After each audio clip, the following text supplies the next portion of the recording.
Welcome to Twilight Fables, where forgotten tales are reborn in shadow. Tonight, we follow the haunting melody of a stranger in motley, a man whose pipe led not only rats, but children into legend. This is the dark tale of the Pied Piper of Hamlin. There was once a town carved into a bend of the River Weser, cradled by green hills, and stitched together with cobbled lanes and creaky wood-timbered homes. Hamelin, they called it, a name whispered by merchants and sailors, by travelling monks and gossiping widows. But in the year of the red comet, Hamlin was not whispered of in reverence, but in dread. The first omen was the fog. It rolled in before sunrise, thick as wool and rank with the smell of mildew and rot. It came uninvited, creeping along the river banks, swallowing boats and bridges, spilling into streets and gardens. Chickens clucked nervously, dogs howled, children woke screaming from dreams of gnashing teeth and endless tunnels.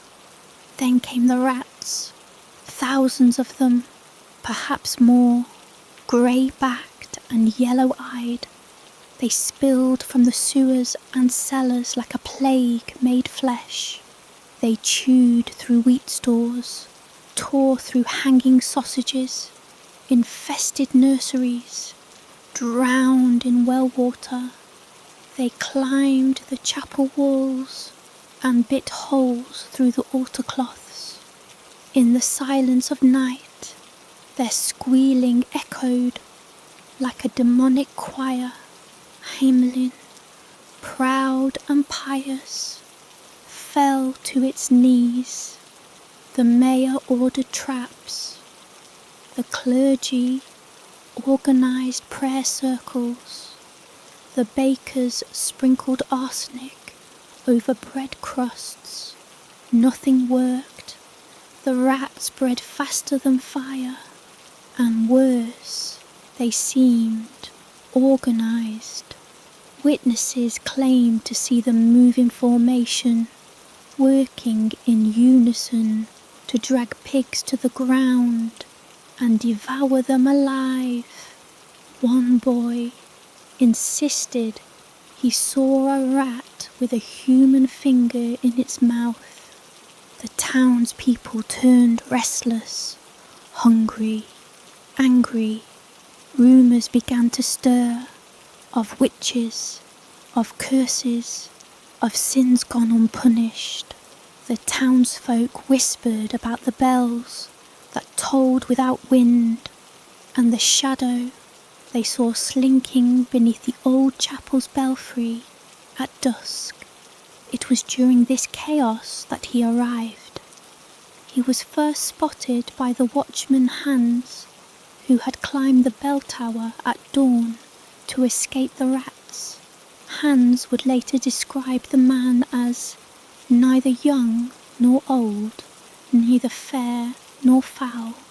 He wore a coat of many colours, long as a bridal veil, stitched in foreign patterns no one could name.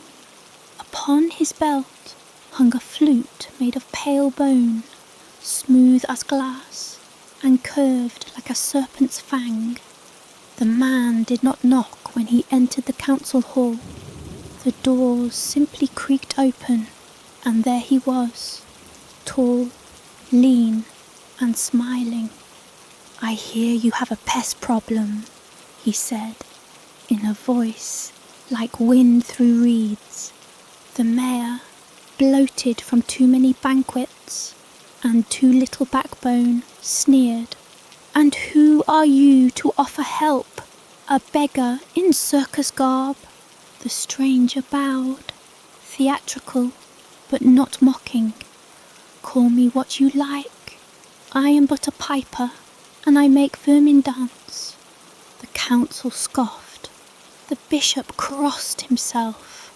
"And if I solve your problem," the piper continued, "you will pay me 1 bag of gold, no more, no less." The mayor laughed, the sound brittle. "Gold for a tune?" The piper smiled. "If you value your children, you'll agree." That gave them pause. Children had been falling ill, strange fevers, eyes clouding white, skin turning blotchy and grey. The apothecary claimed it was bites. The bishop claimed it was judgment. The mayor hesitated, then extended a hand. "Rid us of the rats, and the gold is yours." The deal was struck. That very evening, just as the sun bled behind the hills and the fog began to curl along the stones, the piper stepped into the square. He said no words. He simply raised the flute to his lips and played. The sound was not music. It was sensation.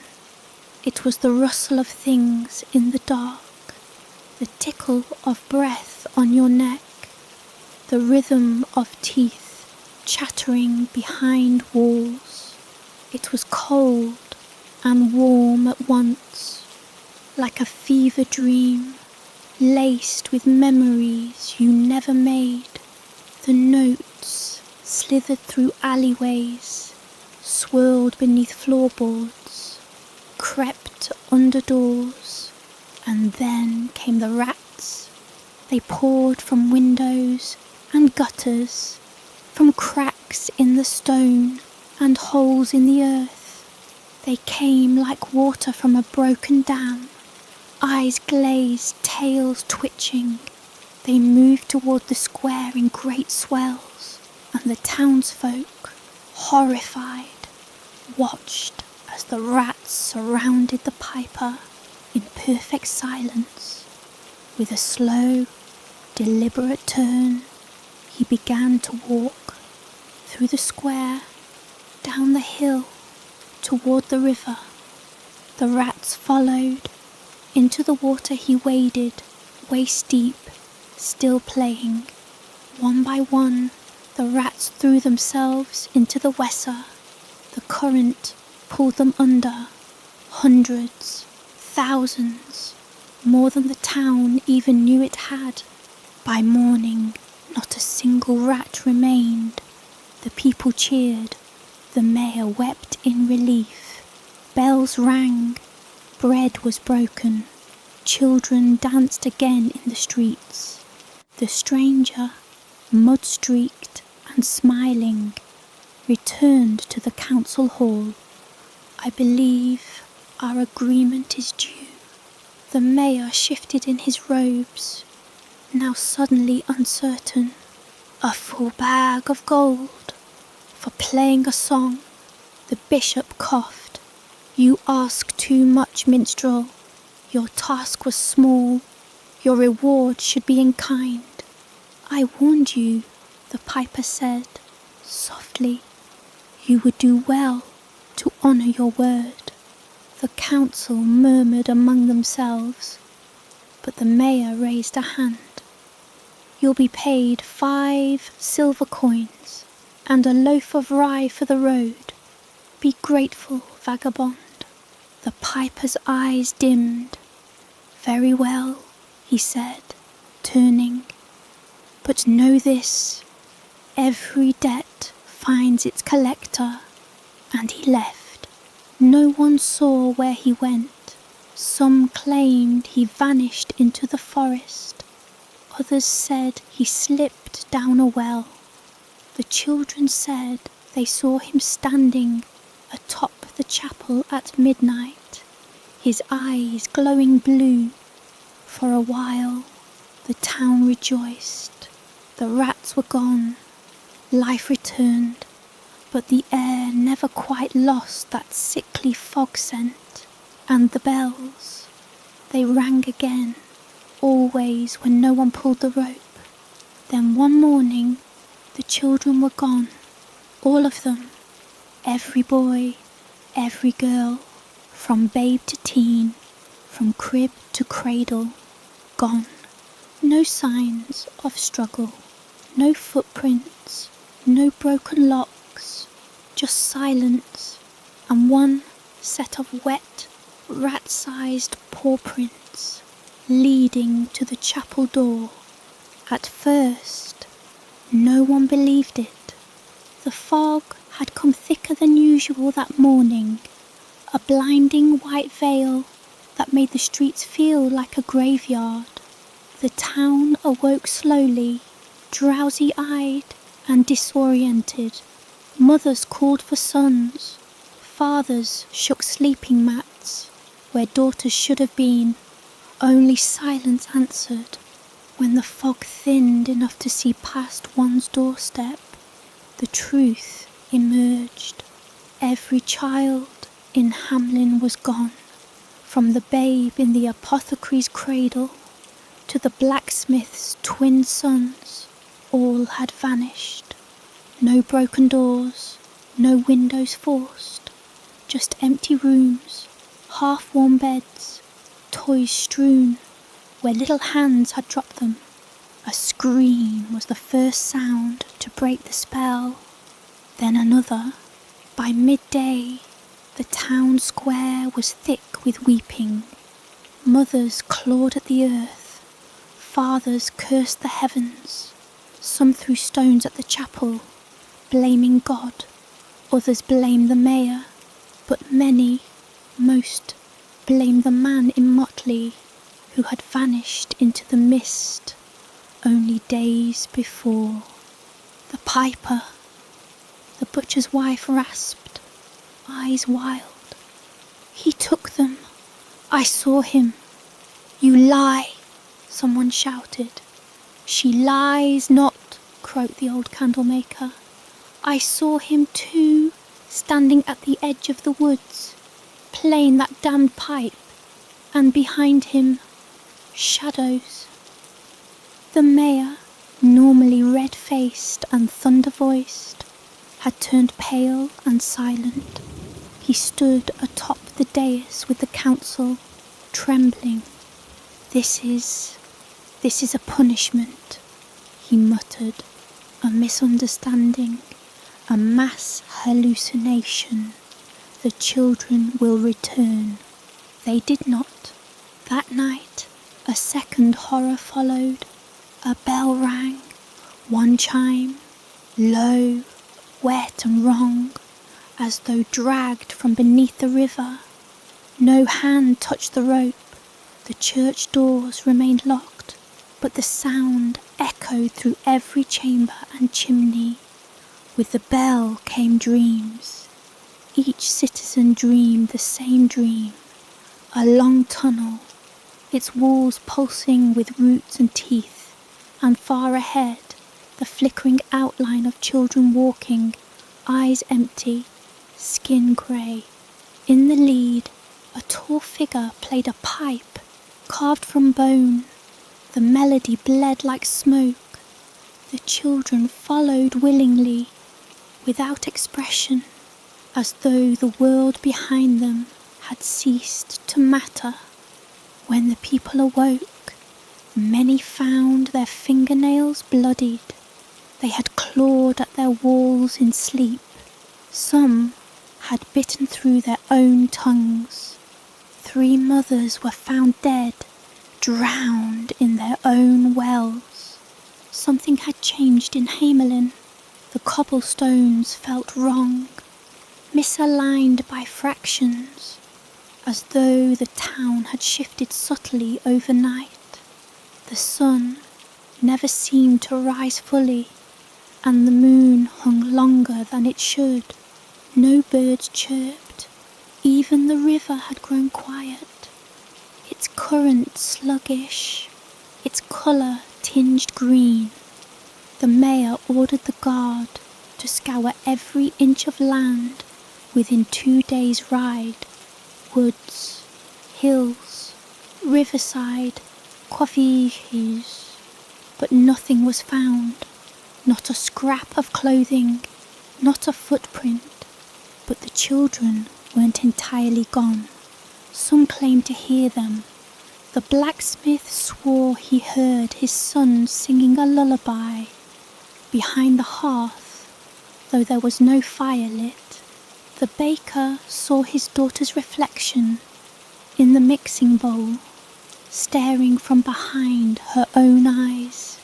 The miller's wife opened her curtains at dawn and found the outline of little hands smeared across the glass. From the outside, the bishop, pale and hollow-eyed, addressed the town from the chapel steps. "This is a reckoning," he croaked. The piper was no man. He was something older. We broke an oath, and now the oath breaks us. But the mayor had grown afraid, not of guilt, but of uprising. He forbade mention of the piper, declared all such talk heresy, posted guards at chapel and gates. Any who spread panic were jailed. People stopped speaking his name, but they could not stop dreaming. Each night, the same vision returned. Deeper tunnels, older tunnels, children walking, silent and barefoot, under a sky of writhing roots, and always the piper ahead, his coat of colours growing longer, his pipe song more haunting. Eventually, the town broke. A week after the disappearance, the schoolmaster's wife flung herself from the bell tower. In her hands was a bundle wrapped in torn linen, a crude effigy of her daughter, stitched from rat fur and straw. 3 days later, the chapel window shattered inward. No storm, no wind, just glass bursting, followed by the scent of mildew and something fouler, like wet bone. That night, the mayor finally confessed. He summoned the council, pale and shaking, in the dead of night. "I did it," he whispered. "I refused the gold. I thought," he was bluffing, "that no man could command vermin like that, that no god would send a demon dressed like a harlequin." "Then why," the bishop asked softly, "did you still agree to hire him?" The mayor looked up, eyes hollow. "Because I was desperate, and when he came, I knew it wasn't just rats he could lead.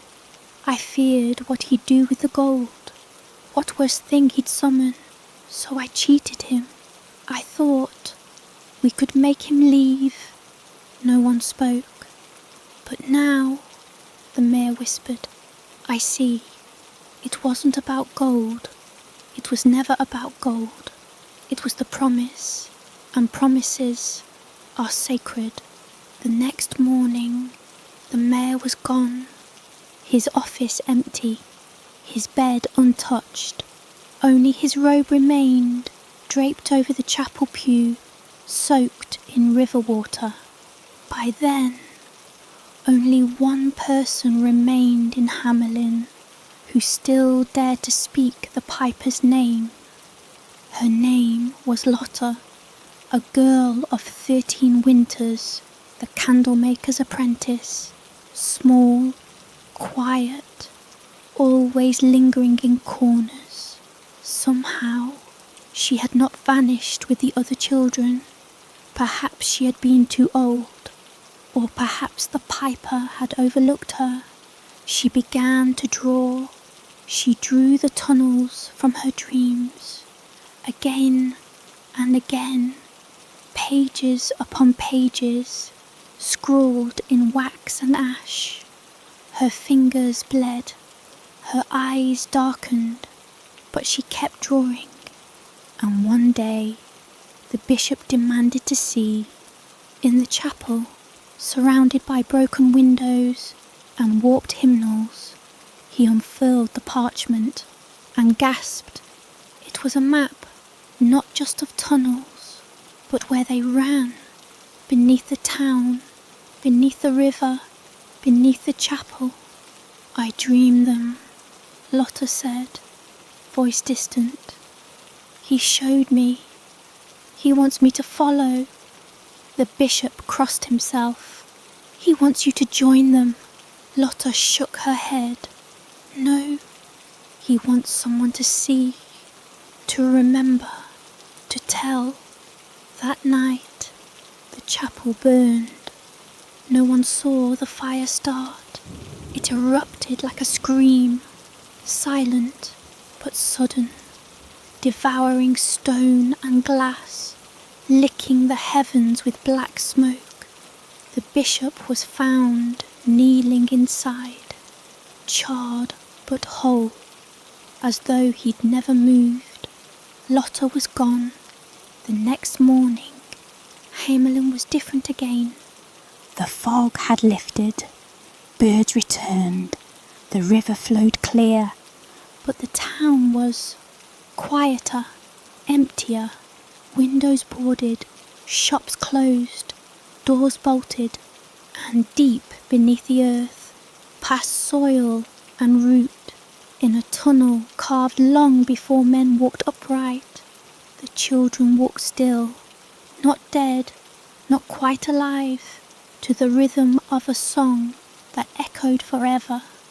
And ahead of them, always ahead, was the man in motley, whose pipe summoned more than vermin. It summoned silence, obedience, memory. There were some in Hamlin who never truly slept again. Even as weeks passed and the fog retreated for good, shadows lingered in corners longer than they should. Doors creaked at odd hours. The wind moaned like children lost in dreamless sleep. Some villagers packed up and left. Others prayed until their voices grew hoarse. A few went mad, but a smaller number, the curious, the cursed, could not leave. Not because they lacked the means, because something unseen held them. Among them was a man named Aldrich Grun. Once a surveyor, Aldrich was a man of maps and measures. He charted forests and footpaths, ditches and dovecotes, and he had known the lay of Hamlin's land better than any living soul.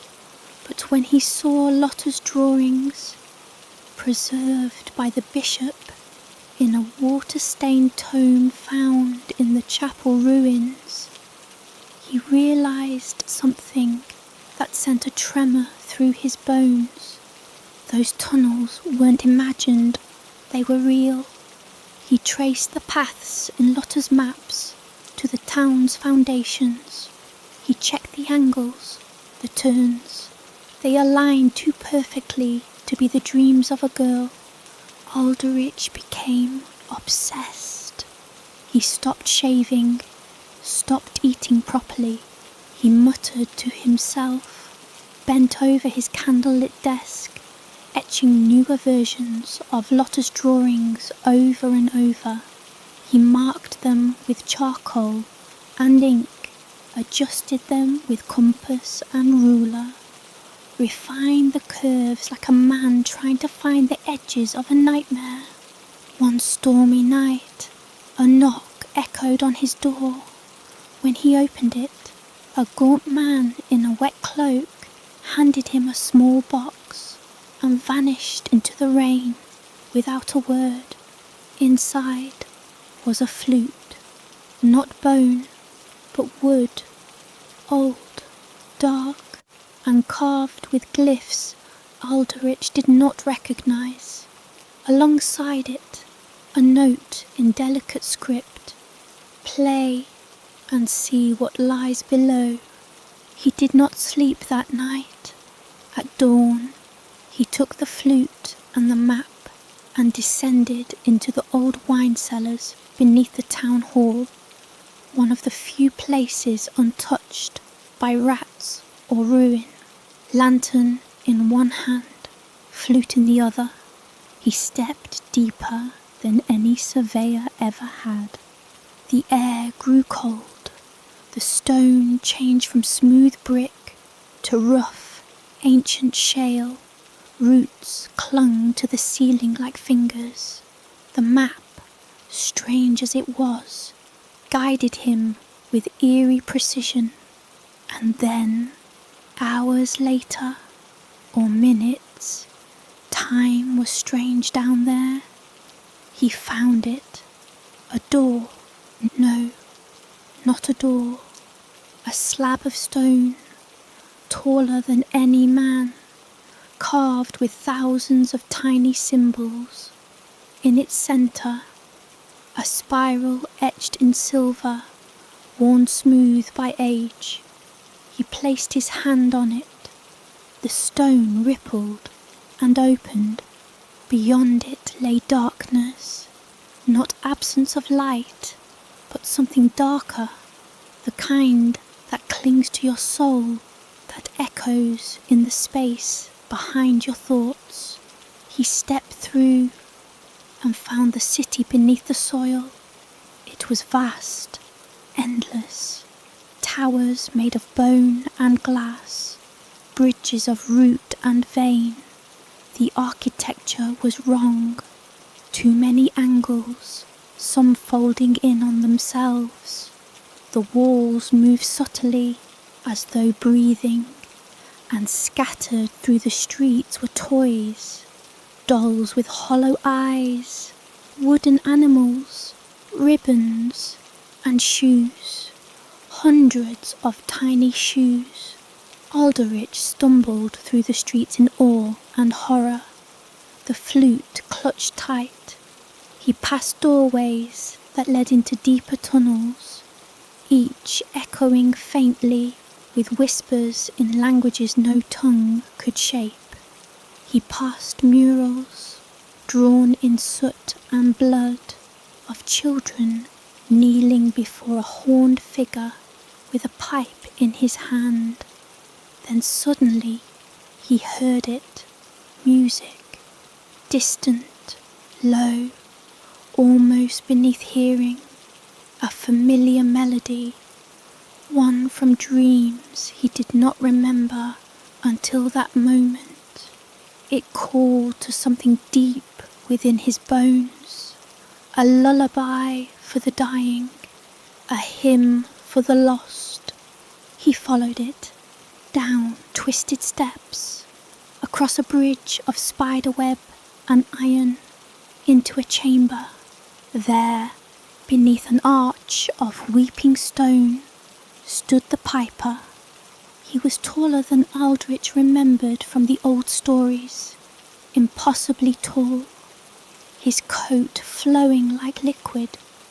His face was a mask of many colours, each segment writhing with faint shapes, faces, mouths, expressions.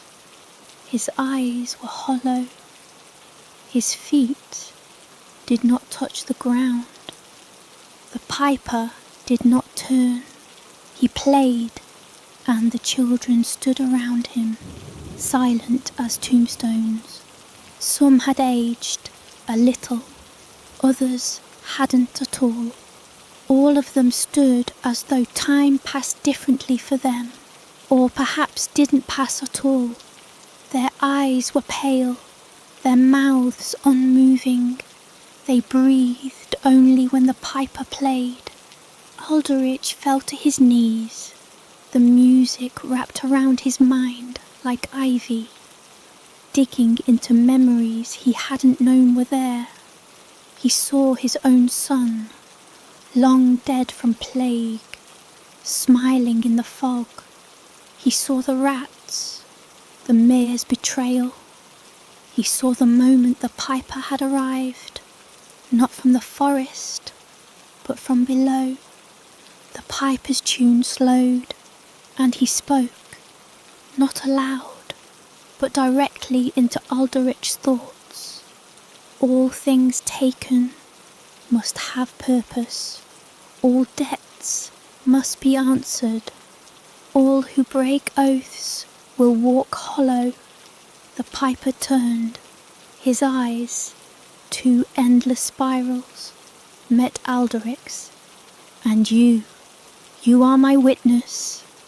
Then he raised his hand, and Aldrich screamed. The scream echoed through the tunnels, through stone, through time. Back in Hamlin, the townsfolk awoke at once.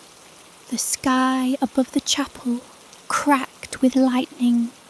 The old bell, silent for weeks, rang once more, loud enough to crack glass and bleed ears. And then silence. No one saw Aldrich again, but a week later a boy was found standing outside the ruins of the chapel. His name was Micah, 7 years old, gone since the day of the piper's departure. He had not aged a day.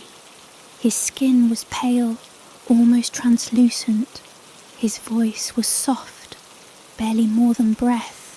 But when asked where he'd been, he answered clearly, below, with the piper. He was taken to the council hall, such as it still existed. The council, now made up of whatever town elders still retained their sanity, questioned him gently. What did he do to you? Nothing, the boy whispered. Were you harmed? No, we were shown. Shown what? But Micah only blinked slowly. The old world, the roots beneath the root, the first song, they pressed him more. Why did he let you go? He didn't. Aldrich did. That night, the wind returned. With it came whispers, not voices, not exactly, more like distant music, echoing beneath the cobblestones. And beneath Micah's pillow, his mother found a folded scrap of parchment. It was a map, drawn in wax and ink, with tunnels no man had ever walked, and in the corner 3 words, I am witness. The town of Hamlin did not recover. Time passed, as it always does, but not in the way it did for other places. Crops failed more often than they grew. The trees along the riverbank twisted unnaturally, their trunks gnarled like grasping hands. Lanterns sputtered for no reason. Some claimed the shadows no longer matched the figures who cast them. But the worst of it, the deepest wrongness, lingered in the air. It hummed like a low, endless note, played just beneath the threshold of hearing. People described it as pressure behind the eyes, a weight in the chest, a constant trembling in their sleep. And then the second child returned. Her name was Doll, 8 years old, found one morning sitting beside the baker's hearth, eyes fixed on the dying embers.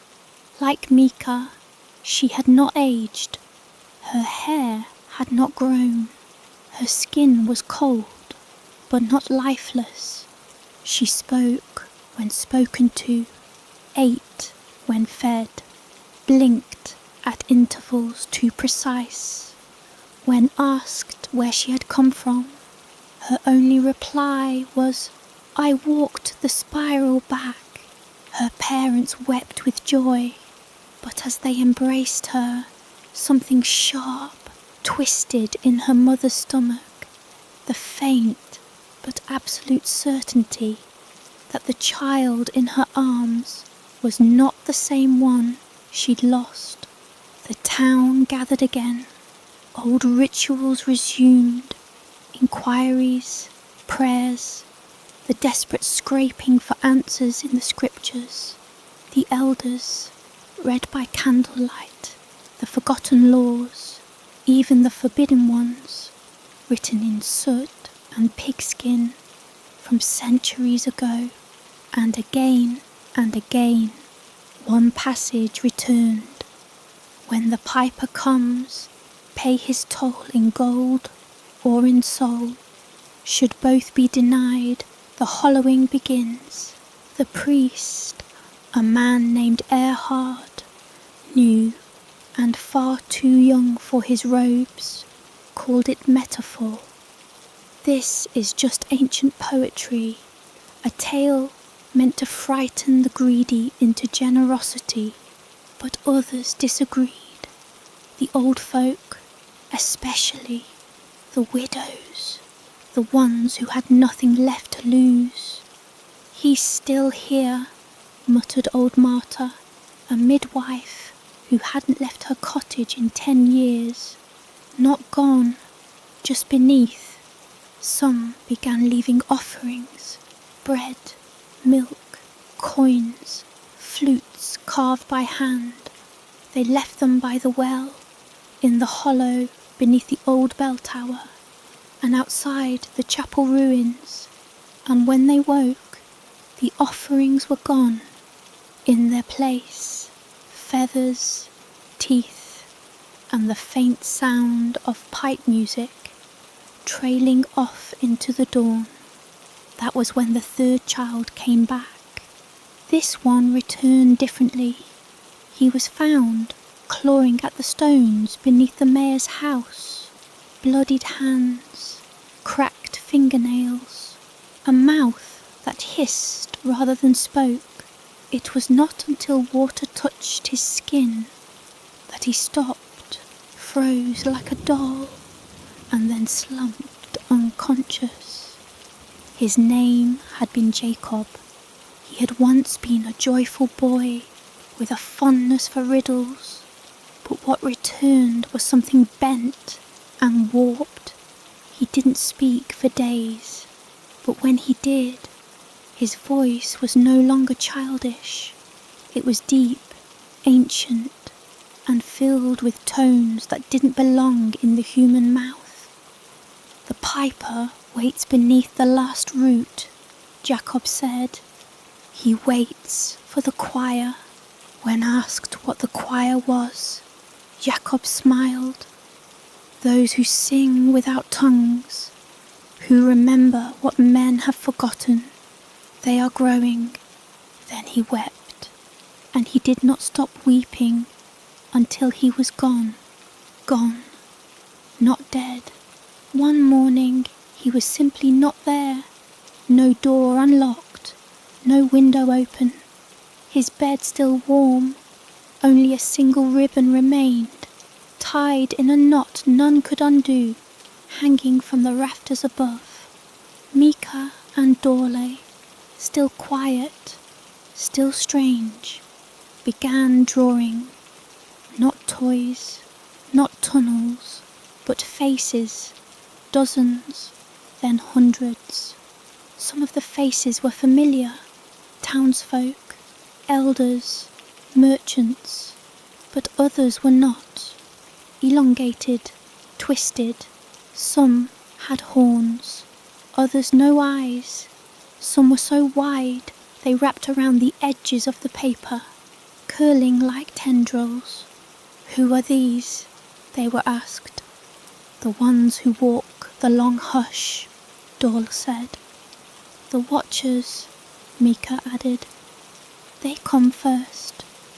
No one knew what that meant until the dreams changed.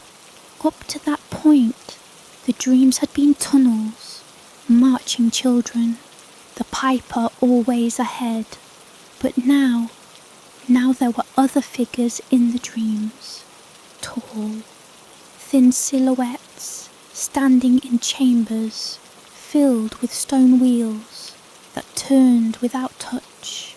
Their faces were the ones the children drew, mouths like gaping wounds, eyes weeping black tears. They sang, not words, but long droning chords that pressed against the dreamer's ribs like weights, and those who dreamed of them began to wake differently. Some with white hair, some with blood trickling from the ears. Some didn't wake at all. The townsfolk demanded answers, but there were none. Even the children, returned and strange as they were, could only say, the music is almost ready. And then came the night of the white fog, unlike the earlier mists which hung low and sluggish. This one rose fast and high, curling through every crack, covering the town in a thick silence.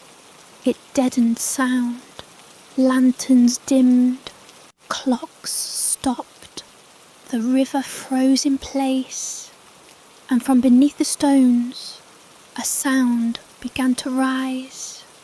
Not a scream, not a growl, but chanting, low, unnatural, multiple voices in perfect sync, and underneath it, the pipe, the same melody, always the same, haunting, ageless. The people gathered in the square, clutching each other, afraid to move. Doors slammed shut behind them of their own accord. The earth beneath their feet throbbed like the breathing of some vast and buried thing. Then the cobblestones in the centre of the square cracked. A hand emerged, not rotted, not skeletal, but grey, like ash soaked in oil, fingers long and jointless, grasping blindly. Then another and another. Figures pulled themselves free. Children, but not like Mika, not like Dol. These were wrong. Eyes sealed, mouths sewn shut, skin stretched thin like parchment. Some crawled, some walked on tiptoe, others twitched with every movement, as though moved by unseen strings. They didn't attack, they sang, or rather, they mimed singing, their mouths stitched, never opened, but the sound grew louder, harmonic, chilling, the same song from every dream, from every nightmare, the music that had no name. The watchers had arrived. A scream broke the spell. It came from Erhard, the young priest who had collapsed to his knees. He was pointing upward. There, above the fog, silhouetted against a moon that had turned the colour of bone, stood the piper. He hovered on nothing. Coat flared like wings, pipe raised. His eyes, spirals of black and gold, glowed like twin stars. He did not speak, but they heard him nonetheless. This is not vengeance. This is remembering. He played, and the ground opened. The children, stitched and silent, marched toward the cracks, falling without hesitation into the chasm. Their forms disappeared into the depths, swallowed by the song, and with them went others, the greedy, the liars, the ones who had laughed when the piper first came, who had dismissed the warnings and hoarded their gold. They walked forward as if sleepwalking, weeping, begging, yet powerless to stop. One by one, they vanished into the dark. The fog lifted by morning. The town square was whole again. No cracks, no chasm, but many were missing. The choir had taken its toll, and from that day on, no one in Hamlin spoke above a whisper. Not because they feared punishment, but because they feared being heard. The silence that followed the fog lingered like soot in the lungs. What remained of Hamlin was a town of closed shutters and muffled footsteps. No bells rang, no laughter rose. Even the animals, the few that had not vanished, moved cautiously, as if fearful of the very earth they walked on.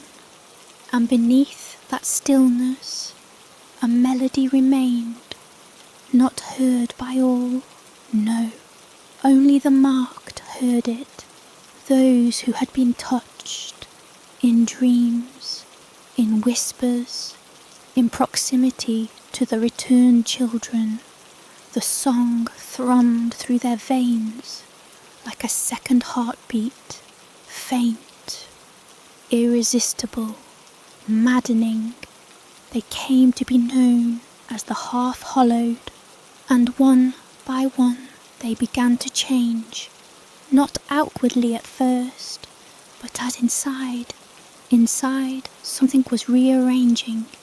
They stopped needing as much sleep. They no longer flinched at darkness. They began drawing the spiral on doors, on walls, on their own skin. They whispered words that didn't belong to any language spoken in the world above. And when the wind was right, they could be heard humming in harmony, never loudly, always just at the edge of perception. The townspeople tried to intervene. Prayers were said, holy water sprinkled, herbs burned. Nothing helped. The half-hollowed could not be cured. They could only be avoided, and worse still, more children returned, always alone, always silent, always watching. Their numbers grew, first 3, then 6, then 12. Each time one arrived, something in the air shifted, colours dulled, dreams soured, water tasted faintly of ash. The townsfolk began to keep lists, track who had come back, but the numbers kept changing. Sometimes children disappeared again in the night. Other times they multiplied. No one could be sure. A theory began to form, spoken only in whispers. These are not our children. They never were. The drawings the children left behind evolved too. Now they were more complex. Cityscapes drawn in unnatural geometry, structures impossible to build in the real world, endless staircases, houses folded into themselves, statues of figures with flutes for hands, and spirals where their eyes should be. One drawing, found nailed to the chapel door, showed Hamlin split in two. Above, the real town, crooked rooftops, bell tower, market square. Below, a mirror image, inverted, upside down, connected by a great root that pulsed with veins and musical notes. And at the centre of that root, the piper. He stood not with children, but with giants, robed in fog, their limbs too long, their mouths twisted wide. Above him was written in Lotta's delicate script, "He plays so they forget, he plays so we remember." That same week, a new figure arrived in town, a woman, cloaked in black, bearing no name. She carried with her a harp strung with silver wire and a satchel filled with hollow bones. Her face was thin, her eyes older than any the townsfolk had seen, not old in years, old like stone, old like graves. She set up in the chapel ruins, made no introductions, played no tunes, but people heard her harp in their sleep. It didn't sound like an instrument, it sounded like breathing, like the slow stretching of flesh, like whispering trees. It drove some mad, it healed others.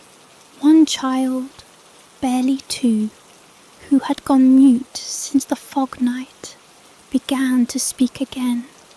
His first word, "below." The woman remained silent until the bishop came.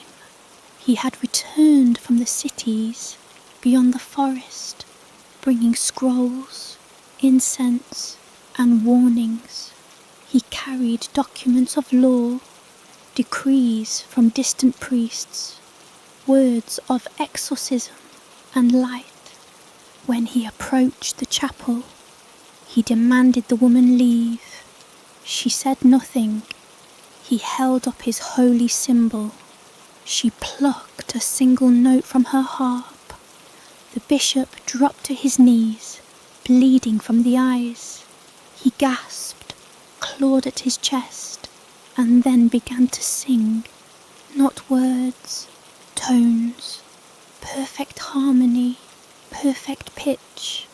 The same music the piper played, slower, softer, but unmistakable. He sang until his voice broke, until his throat tore, until his breath gave out. Then he smiled and died. After that, the woman was left alone. Some called her the grey cantor, others the piper's widow. Still others believed she was something older. Not all legends are born from men. After all, that night the town square cracked again, not from pressure, but from resonance. Music rose, not a performance, a pull. The children walked in rows toward the bell tower. They said nothing. Their hands hung limp at their sides. Behind them came the half-hollowed, and behind them others, elders, cripples, starving widows, merchants who had lost everything. They walked not out of faith, but out of a terrible, yearning recognition. Something inside them remembered the melody now, a deep hunger to be part of something lost, to return to a place they had never seen, but always known. The grey cantor stood atop the broken bell tower. Her harp shimmered with a light that was not light, and as she played, her body began to unravel, not in pain, not in death, but in transformation. She became sound, notes fluttered from her skin, harmonies replaced her limbs, her eyes turned into spirals, and her voice joined the air in a chorus only the hollowed could hear. And from beneath the bell tower, the piper emerged. He was not alone. Behind him came a procession of twisted saints, figures draped in moss and shadow, whose flutes grew from their own ribs, whose faces bore no mouths, only humming skin. The piper did not speak. He merely lifted his pipe and played a single note. The entire town fell to its knees, not from fear, from memory, for a moment, a brief, terrible moment.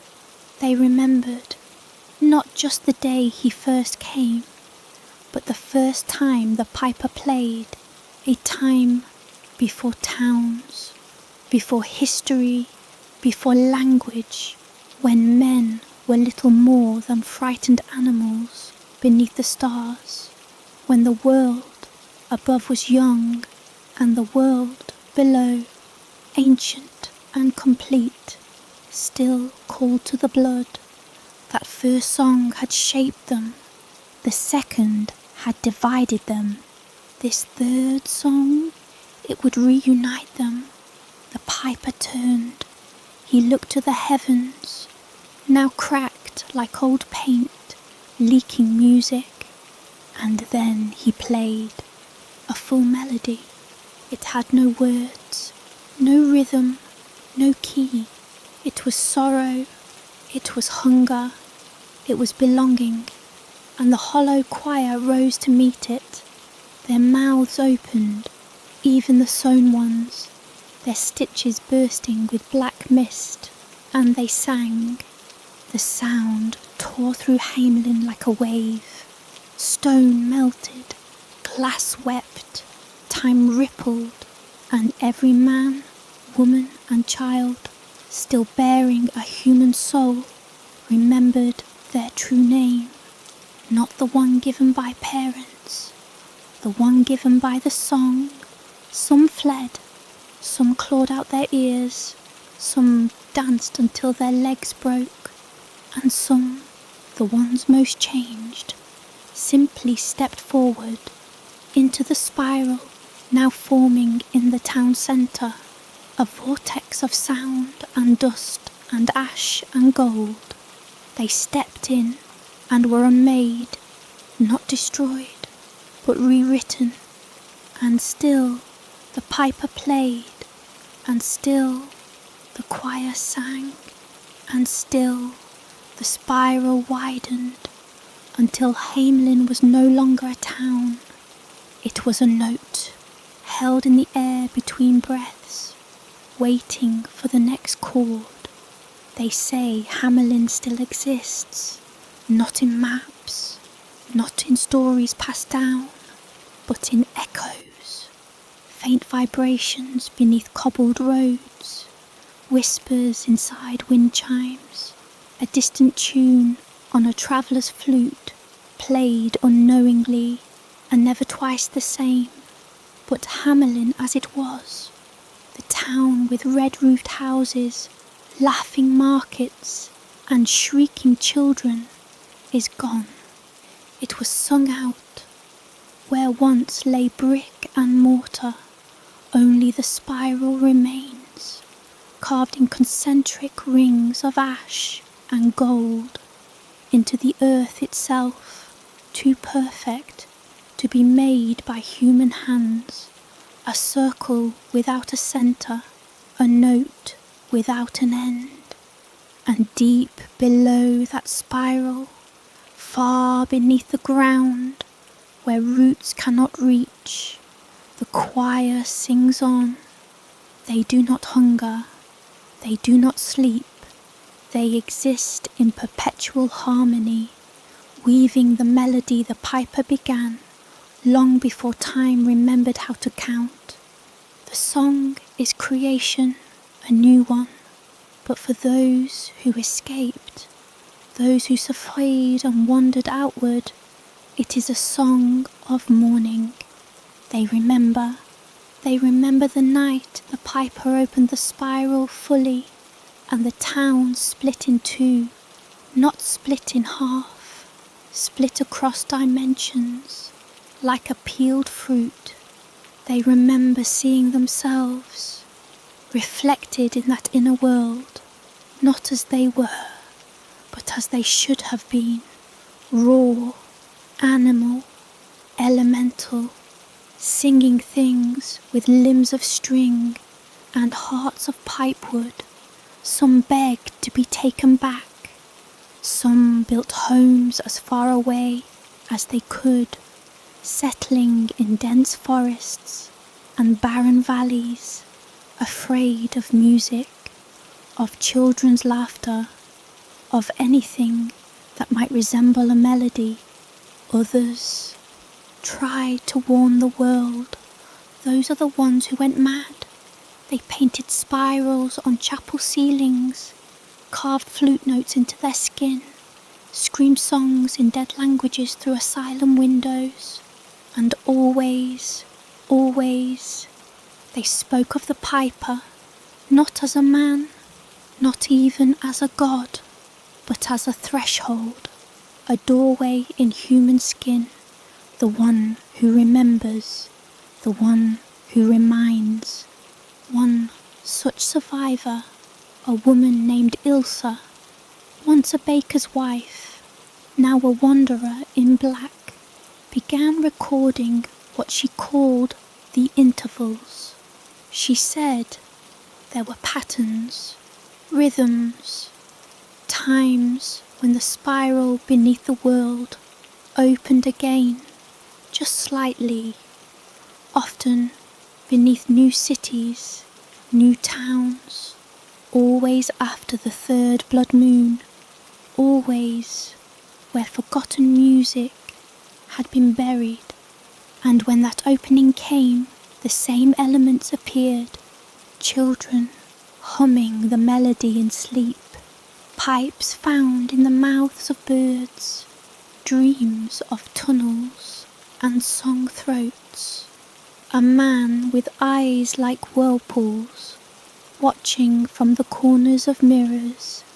Ilsa called these visitations rehearsals, and in her writings, banned, burned, scattered, she warned of a final event, the concordance, when every note had been played, every soul attuned, when the piper would walk not beneath a single town, but through the whole world at once, not to punish, to tune.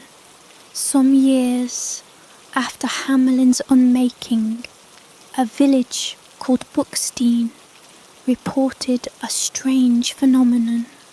Their children began drawing the spiral again. They hadn't heard the story. There was no story to hear. Hamelin's name had been erased, its history unwritten, yet the drawings came, chalk on walls, ash on floors. One girl, Elin, began humming in her sleep, the same four-note pattern, repeated endlessly, and from the forest edge, shepherds reported seeing a tall man in a long coat, staring at the village from dusk until dawn. He never moved, he never approached, but one day he was closer, and again the next, until one morning he was standing at the centre of the village square. No one remembered how he got there. No one dared speak. He reached into his coat, but it was not a pipe he pulled out. It was a mirror, a round, silver-framed mirror that reflected not the village, but a spiral of stars spinning inward. And when the villagers looked too long, they began to sing.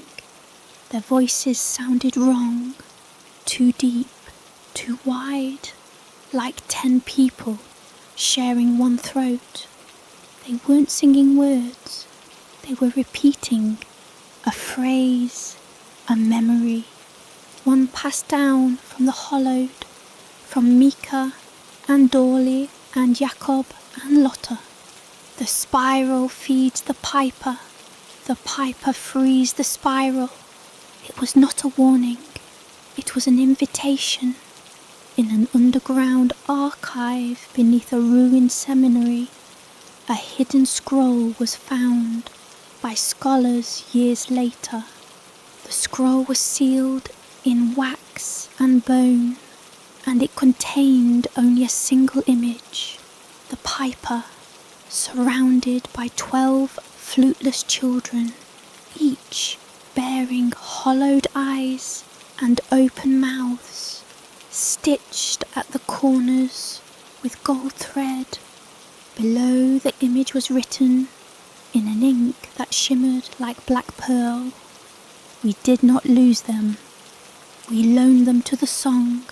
The scroll disintegrated upon reading, but the song remained, always. The song remained. Then came the day the spiral bloomed again, this time in a great city, unnamed, concrete and steel. A subway tunnel cracked open and revealed an impossible stair. The stair went downward endlessly. Workers went missing. Lights flickered. A celloist on the street began playing without moving her hands, eyes locked into spirals. And when she finished, the street applauded without knowing why. A boy vanished. 3 more children drew the spiral on a fountain with bird bones, and the piper stepped through a train door that had never opened before. This time he wore no coat, only song.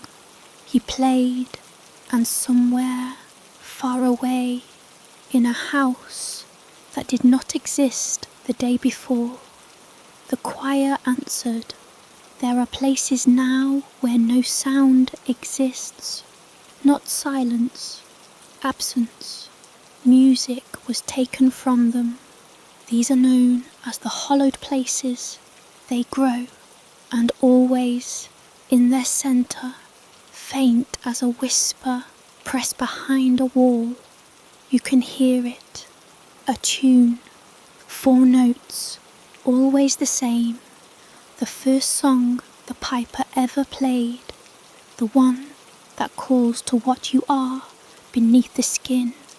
Not a man, not a woman, not even human, but chord, note, part.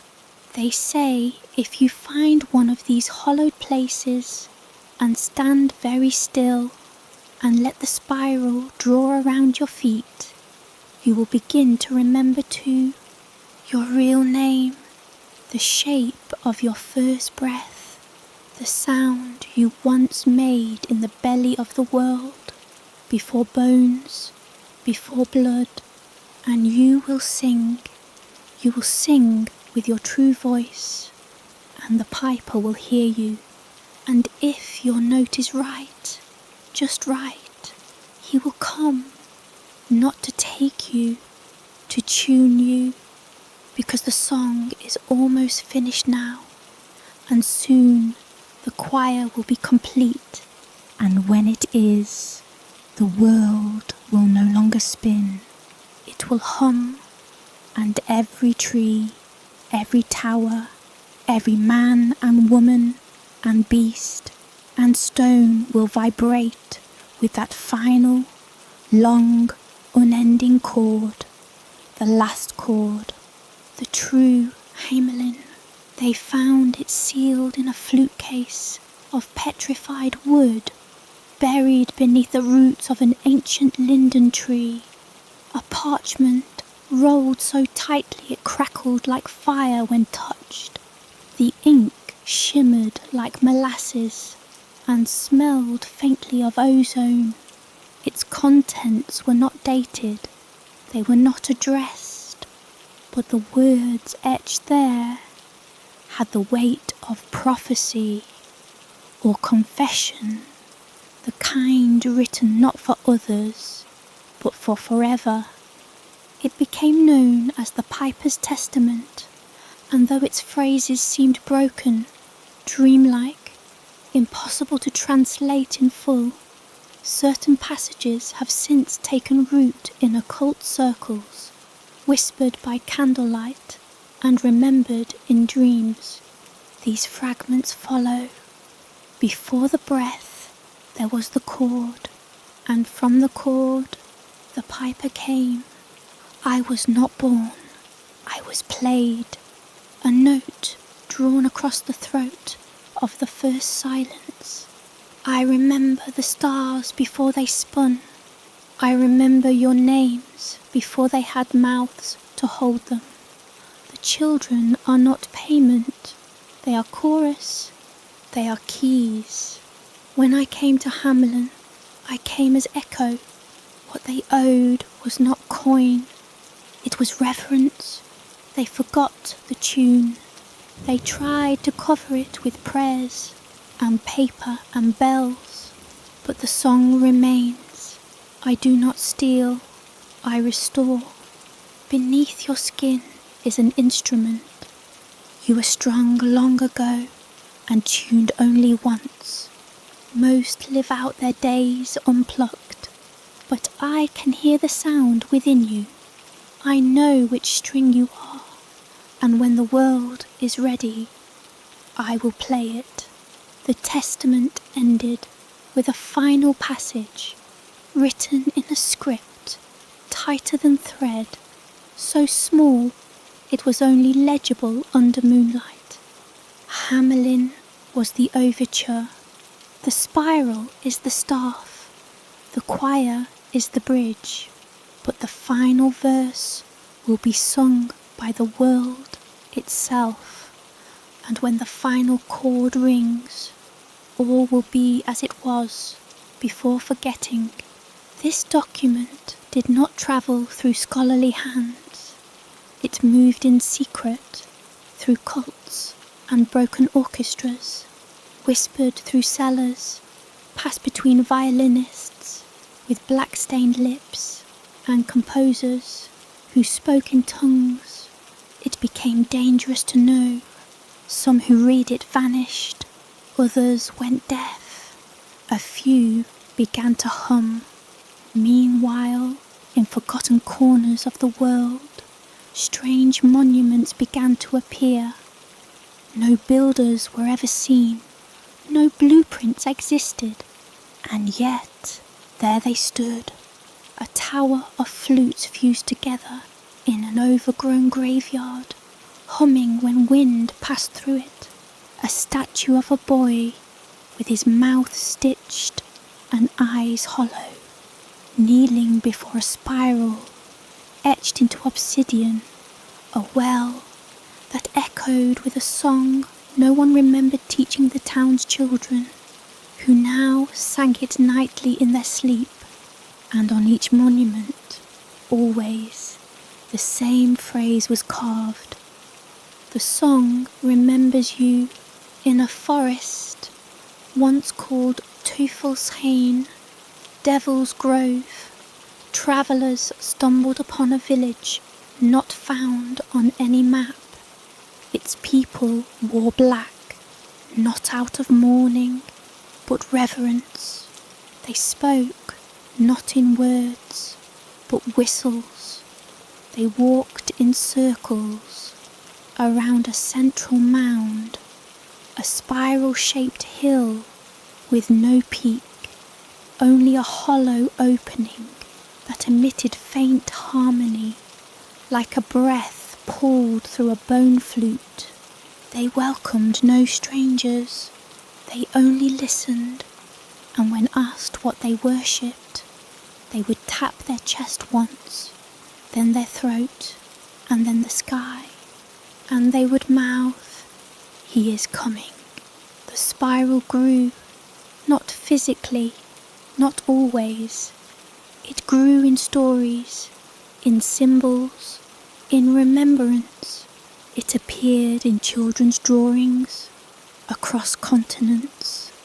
It crept into architectural blueprints, unnoticed, staircases that curved too long, rooftops that mirrored ancient pipes, city grids unknowingly aligned into chords when viewed from above.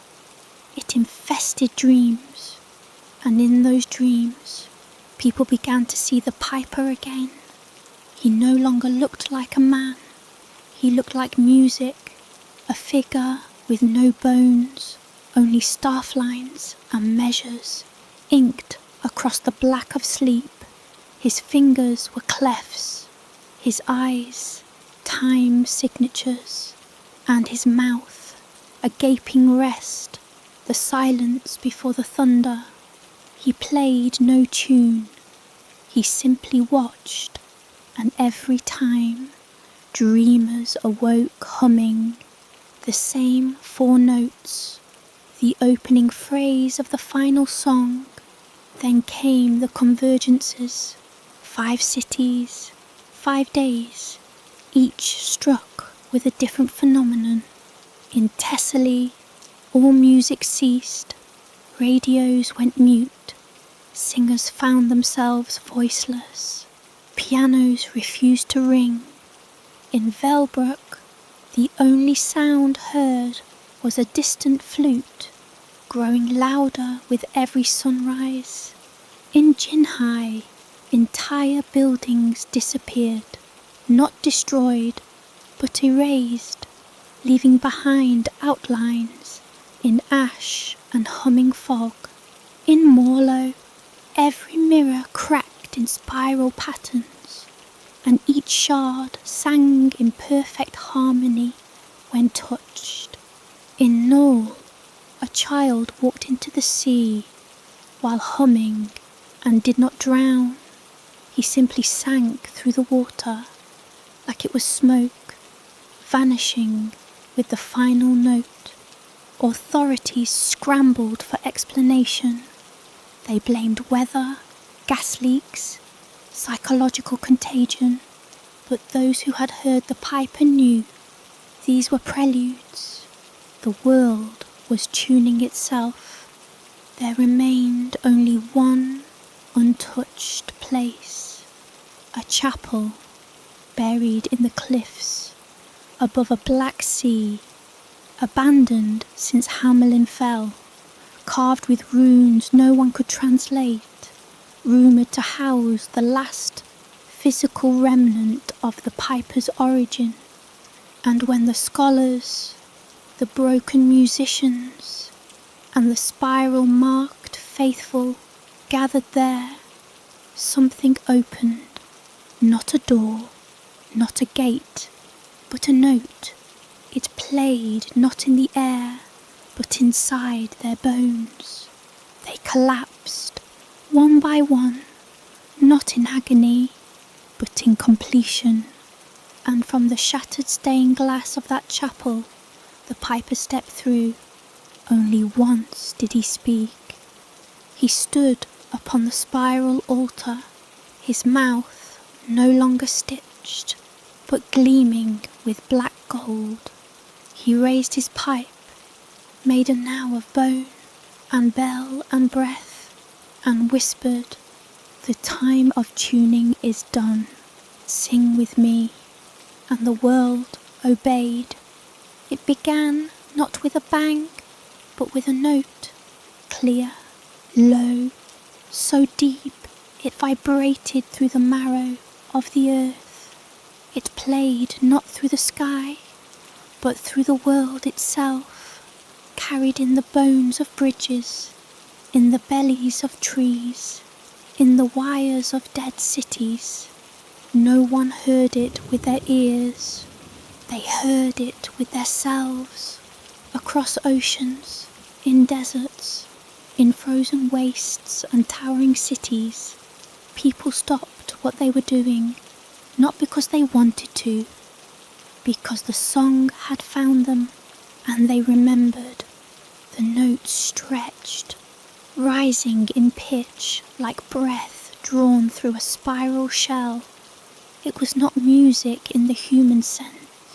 There was no melody, no verse. It was structure, design, language without words, and as it played, the spiral awakened, not just beneath the earth, but within it. Mountains cracked in perfect concentric rings, rivers reversed, storms rose in geometries too perfect for chance. The world itself, this planet of mud and fire, began to tune in the great forgotten halls.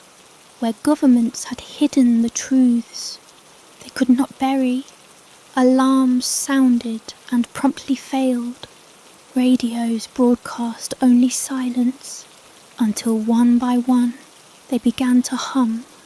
First a G, then a C, then an F sharp, until the air itself trembled. Satellites blinked out, compasses spun like wind toys, and then the sky broke open, not with light, but colourless sound, a harmony so pure it could only be heard by absence. And those who had heard the piper in their dreams, they understood. This was not destruction, this was final form. Atop the spiral chapel, where the piper had first spoken since Hamlin's fall, he raised his hands, not to command, but to conduct. He moved not like a man, but like tempo incarnate. Each step he took resounded with rhythm. Each gesture bent the horizon, and behind him, rising from the sea, came the choir. They were not children, not anymore. Their forms were symbolic. 12 figures, each representing a note on a chromatic scale, stretched thin like banners of breath, faces smooth and eyeless, mouths shaped like bells. They did not sing with voices, they became the sound. Each note they rang was a reality rewritten. Mountains bent, memory shifted, time paused, and then flowed again, as if the world was being recorded over. Cities forgot their names. Animals began to weep, not from fear, but reverence. The moon spun faster. The sun pulsed to a tempo of ancient origin. And underground, in the buried halls where the spiral once lay dormant, a new structure emerged, a great pipe organ of bone, stone and silence. It played itself, and in doing so, it sang the true history of the world, that humanity had been a bridge, a brief chorus, a necessary dissonance in the scale of reality, and now the dissonance was resolving. People who tried to flee found they could not run, not because something stopped them, but because they forgot what it meant to resist. Their feet fell into rhythm, their breathing aligned, their thoughts blended, not erased, but harmonized. Like chords in a great cathedral, they joined the final song willingly, and those who refused, they simply unheard themselves, not died. They faded out of the score like a note scratched from a sheet. All across the world, spirals formed in flame, in fog, in frost, and at the centre of each, a figure stood, tall, ageless, silent. Some said it was the piper in many places at once. Others said it was the music itself, made flesh for the finale. None could speak to them. There was no more speech, only harmony, and the spiral spun faster. In a desert where no music had ever played, a child born without ears sang the entire refrain of the ancient song, wordless but precise. In the city, carved into cliffside, bells that had not rung in centuries chimed on their own, forming the bridge of the final chord. In the sky, constellations realigned, and in the ocean, whales sang a melody never before recorded, matching perfectly the pitch of the world's trembling core. Everything, every cell, every stone, every spirit was tuning, and then silence, total, absolute, the kind of silence that comes after the music. The piper stood at the centre of the spiral, his flute lowered, the choir faced outward.